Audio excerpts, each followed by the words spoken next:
I'm Brigham Larson with Brigham Larson Pianos. This piano we just barely tuned, and it's finally ready. It's a 1985 G3, and it's in fantastic condition, ready for another several decades of great use. It has good power, great projection, which you'll hear in just a second, and surprisingly a good amount of warmth. Often the kind of projection that comes with Yamahas can be kind of the flip side of that coin is they can often be a bit too bright, a little bit too much to stand. But this one has particularly good warmth. Okay, so this piano. Well, why don't I just mention briefly that the G3 is kind of it's the predecessor of the Yamaha C3, and then there was a period where they were kind of overlapping, and then the G series was discontinued altogether. So originally Yamaha they had the G series for the Grand. I would assume that's why it was the G, and the U series for the upright. I don't know that for sure, but it sure seems to make sense, U and G. The U series is still manufactured, but the G series has been supplanted by the C. However, these pianos, the Gs that are still around, they're still awesome instruments. They, frankly, I would say that the G2 and the G3, this is really what sort of Yamaha was built on through the 70s and 80s. And then they just got kind of crazy, exorbitantly expensive, which is where they are now. I love Yamaha. I love working on them. I love playing them. I love everything about them. But my feeling is that in large part what you're paying for, well, one, I guess, is peace of mind, because people are familiar with the Yamaha name. And you are paying for very, very good quality, but you're also paying for a brand name. A good part of that high price that you pay for a brand new Yamaha is the premium, simply for the name Yamaha. It's not quite the same extent that you pay an extreme premium for a Steinway, but that same idea. Okay, so this is a solution. We have this Yamaha. It is, for all intents and purposes, like new. Cosmetically, it's like new. Functionally, it's like new. The regulation, the hammers, everything is like brand new. But the cost is, let's see, a brand new. It's a fraction, literally a fraction, about a fifth the cost of a brand new, comparably sized Yamaha piano. A fifth that cost. So. If you haven't been looking at Yamaha prices, that might come as a shock to you, but there you have it. That's that premium that you're paying for the Yamaha name that I was talking about. Okay, so hopefully this is a no-brainer, because it's if you're in the market for a Yamaha this size, 6 foot, is like perfect for a living room. Just because, like, let's look at it cosmetically. Let's look at everything around and above, underneath, all over. It's immaculate. So you can see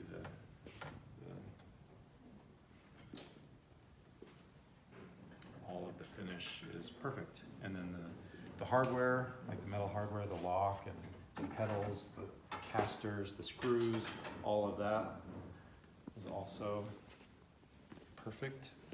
And then let's look in here. You can see inside there the tuning pins and the strings and the A-graphs, the soundboard, the plate. Everything is like absolutely immaculate. Again, like new. Even these screws are, like new. I've been working on pianos for 25 years now, and I have a huge amount of experience on a pretty significant variety of pianos. And even with that experience, if I were to look at this not knowing what it is, I would be fooled that it is, I would easily believe that it's a brand new piano. Then on the inside, and I've sold many, well, hundreds and hundreds of Yamaha pianos over the years. This particular model, over the years, probably several dozen G3s, and they're just consistently great pianos. I don't have any concerns with them whatsoever. In fact, my very first personal grand piano was a G3. That was back in 2001 that I bought my first grand piano, and it was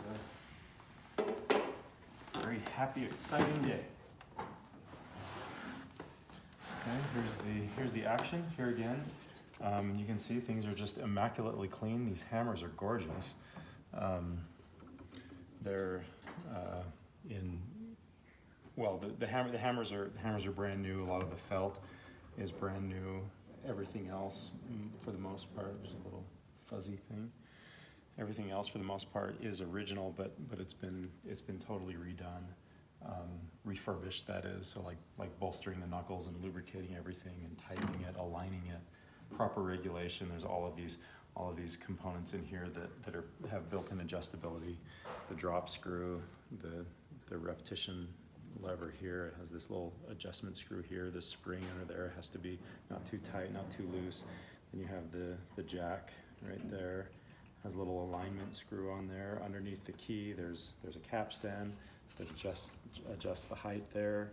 Then you have the orientation or the proximity of the back check right here to the tail of the hammer there. You have the height of the keys. You have these little punchings under here that control the dip, the distance, which is the distance you can depress the key. I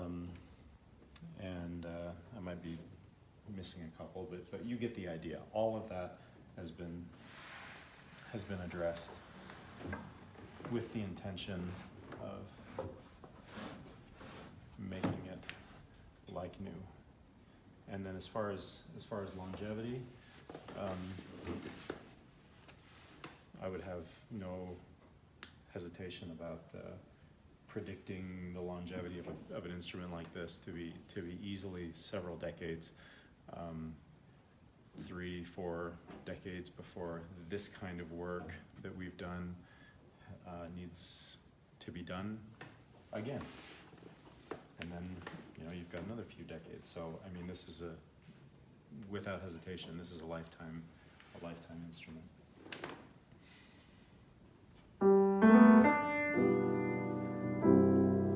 That's that warmth that I was talking about.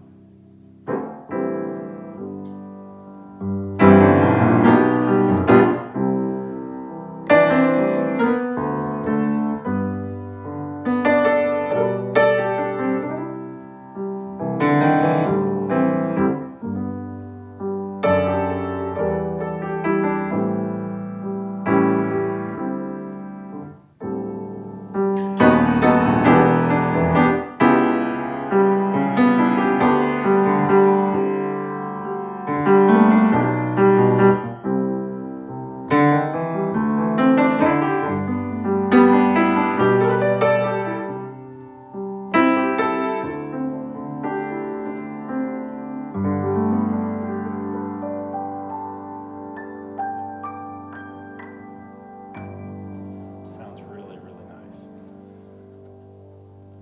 It just has a good power, good control. I have nothing bad to say about this piano whatsoever. And then there again, I kind of touched on this a few minutes ago. Price is like so reasonable that I think that anyone that is considering any brand new piano or considering a Yamaha, this is one that I would be very, very proud to show and that I think represents me and my business very, very well. So come check it out. I think you'll be pleased.